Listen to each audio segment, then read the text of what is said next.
Nah, for real though. How is it going, everyone? Agent Shadow back with another Monster Hunter Rise video, and man, I gotta say, I'm feeling kind of hurt. But first, let me welcome all my new viewers, and if you enjoyed the video, consider liking and subscribing to see a lot more. So, before I address the elephant in the room, let me first go over the good stuff that we've seen so far. Since the last event, we were able to see the variants of monsters that were going to be in this game in the form of Blood Orange Bishaten. And I remember talking then about how great it was going to be having it added to the game because that meant the possibility of other variants and deviants were also on the table. And I'm super glad to be seeing that in this event as well, and they are looking really fierce. Now, I think I'm not alone in saying that Almudron can go screw itself because he's a bitch to fight and getting the materials seem like an impossibility at sometimes. But even with that opinion, I have to say I'm actually excited to fight this new variant of Magma Almudron. It looks like a ton of fun, and maybe it'll make me rethink my opinion on the monster overall. Aurora Somnicanth also looking stunning in its Frozen redesign. With a dope new color scheme and a kit of new Sub-Zero ice attacks, it also really has me excited to see what other variants we'll see in the game and future for DLC. We also got to see the return of Seregios, the Thousand-Bladed Wyvern. And this one had me excited because I never actually had a chance to fight this monster prior to Rise, with World Iceborne being my first Monster Hunter, which I actually recently fixed by playing some Monster Hunter Generations Ultimate on Twitch, after which I gotta say I'm proud to say that I am properly enthused about seeing what his Rise version will look like and how fighting it will differ with the added mechanics of the Wirebugs. Alright, time to go. I'm proud to join you on your quest. Next, let's talk followers. These were introduced as separate single-player quests that will allow you to choose NPCs as teammates and have them accompany you in the hunt. This includes them fighting with their assigned weapon, all the way down to initiating wyvern rides, setting traps, and providing the heals in those tight situations. Now I'm gonna guess here that these are gonna be limited to village quests, as I don't expect them to have added an entire quest line just to accommodate their player base's desire to have a perpetual threesome hunt with Inoa and Minoto. Then again, I had been wrong before, so I guess we'll have to see that on release day.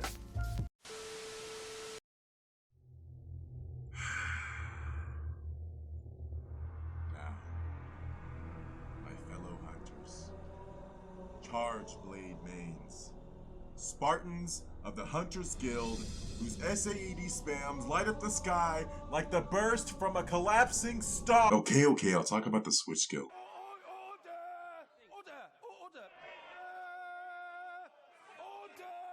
Order! There's simply too much noise in the chamber on both sides. Now, I guarantee your reaction was probably the same as mine the first time I saw the new switch skill.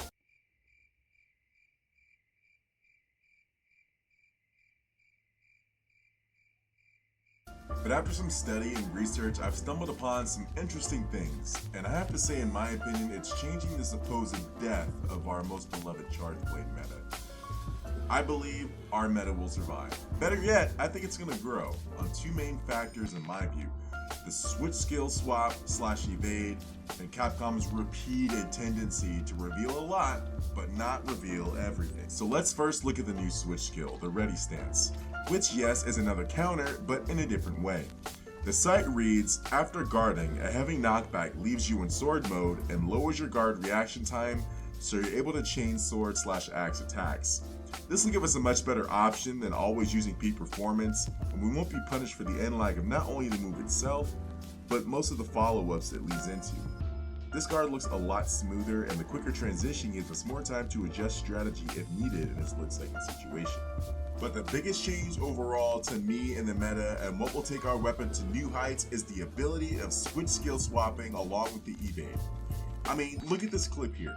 Swapping skills takes so little time and cancels out into an evasive move that, for this game, looks like it has an insane amount of iframes, which then you can chain into another skill that you just swapped to. That is huge for the meta change.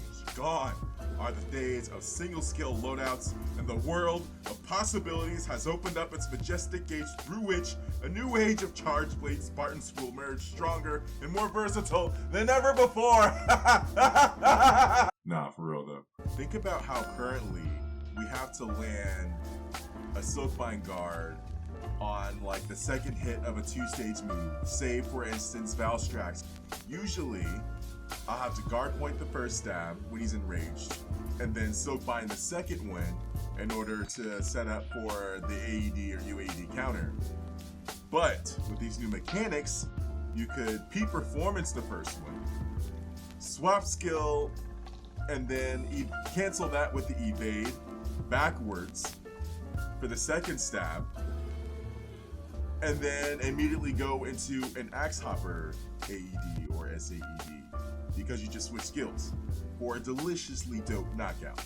This is the future of our meta. That is the maneuverability and option selection that we've been waiting for, and it's given me a damn good feeling about the future of Charge Blade. I hope it gives you one as well. Let me know in the comments what you think. Lastly, let's not forget that Capcom is a huge tease and loves to withhold lots of cool things that they put into the game, especially in Monster Hunter's case, instead leaving it for the players to happen upon while they're playing.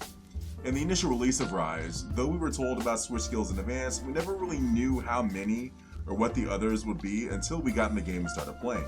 And this has been a thing with Capcom for years, so I really don't think it's time for us to stop giving up hope and things that we were hoping to see added into the game just yet. Well, that's all for now. What do you think about the future of Charge Blade? Will we eventually get the Energy Blade? Is there more that we haven't seen? Let me know down below. And join the Discord to chat with me and other hunters and Spartans about Monster Hunter World, Monster Hunter Rise, or any other Monster Hunter related content. Link up with other hunters to hunt or chat and let your opinion be heard. And if you liked the video and are new here once again, please consider subscribing and leaving a like to support the channel. Until next time, good luck and happy hunting.